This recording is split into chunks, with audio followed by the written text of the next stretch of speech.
High, ভাবছো তো এত সাজুগুজু করে কোথায় যাচ্ছি? বলছি বাবা, সব বলছি।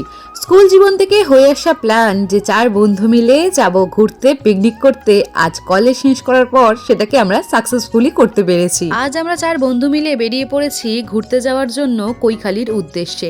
আমাদের এই ব্যস্তরত জীবনে একদিনের ছুটি পেয়ে সময় কাটানোর জন্য কৈখালীর থেকে ভালো জায়গা বোধহয় আর হয় না। ফাইনালি 4টে গাড়ি পাল্টে তো পৌঁছে গেছি কৈখালী, আর প্রথমে গিয়ে কৈখালী আশ্রমটাকে একটু ঘুরে দেখলাম। আচ্ছা, তোমাদের যদি কৈখালী সম্পর্কে কিছু জানার থাকে, এই যেমন ধরো কিভাবে যাবে, গিয়ে কোথায় থাকবে, কি খাবে, কি কি দেখার জায়গা আছে, এই সব যদি তোমাদের জানতে হয় তাহলে চলে যেতে হবে আমার এই চ্যানেলে, কারণ এই রিলেটেড আমি একটা লং ভিডিও পোস্ট করে দিয়েছি, দেখে আসতে পারো। আশা রাখছি ভালো লাগবে।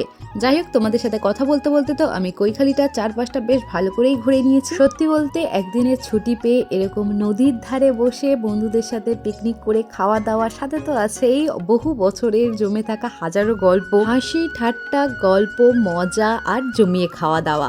সত্যি বলতে আমি তোমাদেরকেও সাজেস্ট করব যে একদিনের ছুটি পেয়ে তোমরা এখানে আসতেই পারো।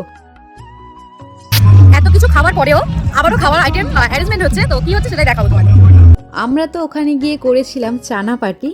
তো যাই হোক, আজ তো এই পর্যন্ত, দেখা হবে নতুন কোনো ভিডিওর সাথে, কারণ এরপরে না আমি আর কোনো ক্লিপ দিতে পারিনি, কারণ ভীষণ কষ্ট হয়ে গেছিলো।